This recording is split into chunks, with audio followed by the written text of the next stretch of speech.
welcome to welcome to Schrodinger's Clubhouse and our new location. I am your host, Dragonborn, and this is part 1 of my new video series.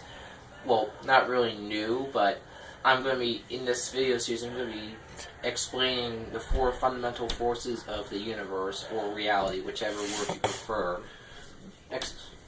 And starting with electromagnetism in 2 parts. This video will be about electrostatics, and next one will be about magnetism. So on to electromagnetism, electrostatics. So a lot of the stuff I'm going to say is pretty much told in grade school science, but I know not everybody's heard of it, so I'm going to explain it anyway. The basic principle of electrostatics has to do with charges. Now, it's not the names of these charges that matter. It's just what the names mean. So, when we talk about charges, when we talk about electrical charges, we talk about positive and negative. Now, again, these are just names. We could have one called a hippopotamus charge, and the other one called an ostrich charge. The names aren't important. It's just what the names represent. So I'm sure a lot of you probably know this, but if you don't, another base principle of electrostatics, and the thing that pretty much allows for electricity to happen, and for literally all the atoms in the universe to hold together, is opposite charges attract, and like charges repel. So a negatively charged electron, and a positively charged proton are going to attract. Likewise, if you actually get maybe a positron, which is an antimatter electron, and a antimatter proton, there's no special name, it's just antimatter proton, which has a negative charge, the same thing's going to happen. It doesn't matter what type of particle. There's a lot of like leptons, all are basically, it's like the electron family, and at least until you get to neutrinos, they all have a negative charge. So it doesn't matter what type of particle it is.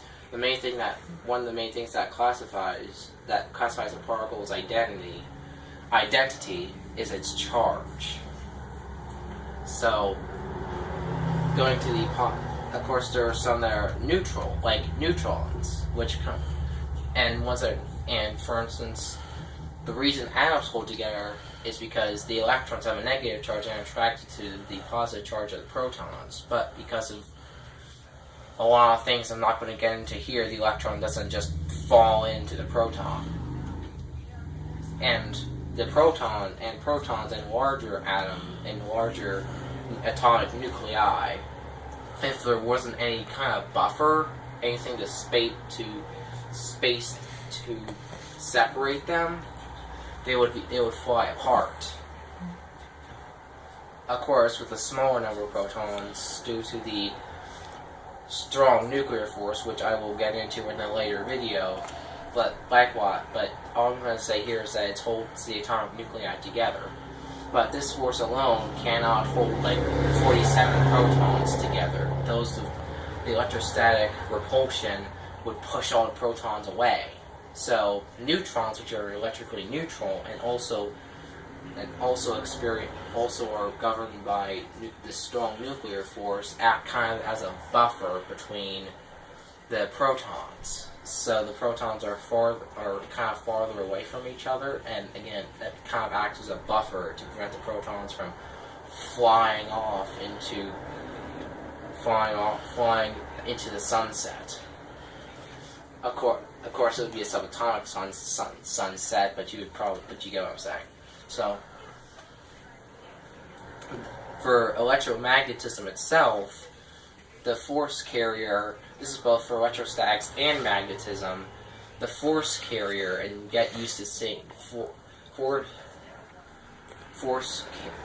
carrier particles are particles that actually like carry these fundamental forces, at least 3 of the 4 that we know now.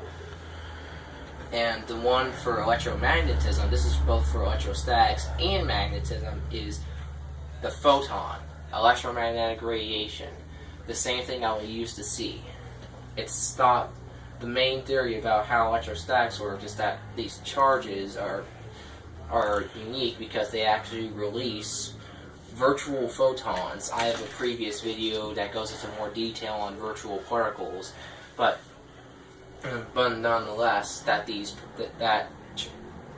particles with a charge release virtual photons, and when 2 things with charge interact, it's like they're sharing information. It's like, hey, I'm picking up the virtual photons from a positive charge, and then the particle with a positive charge. Hey, I'm picking up virtual photons from a negative charge. And then they start coming together. A lot like some people a lot like how people are sometimes attracted to each other.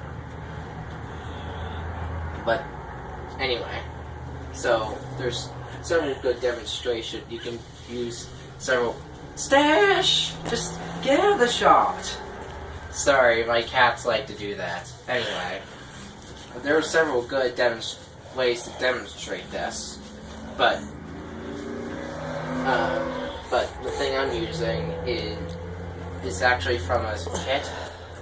It's called Static Science. It's actually very shocking how easy to get, how cheap this is to buy. No, I had to do that, okay?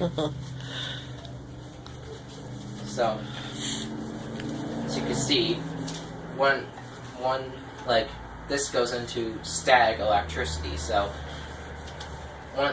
when you get non-electrically conductive things and you start rubbing them together, no, not like that. When you start getting them, where you start rubbing them together like this, what happens is some things tend to give off extra electrons in the atom, while some things really like to receive electrons. So that's the science of why when you rub a balloon on a wool sweater or your hair, that's why the balloon sticks to the hair or the wool.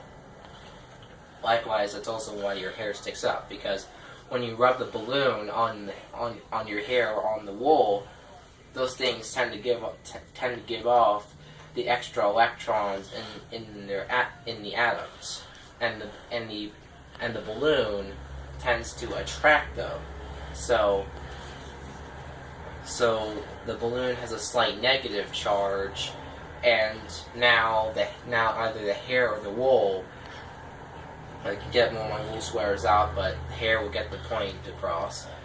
The hair now has a slight positive charge, so they attract. Likewise, negative,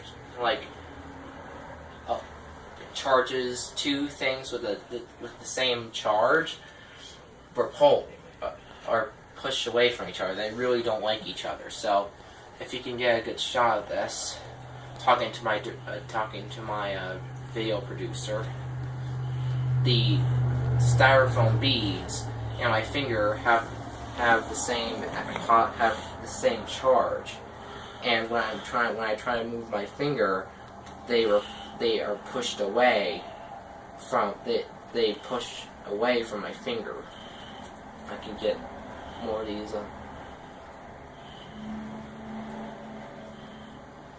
Are you getting a good shot of that? Okay. So, yeah, electrostatics is actually it's actually pretty. It's one of the easier things about the four fundamental forces of reality. It's actually one of the easier things to explain.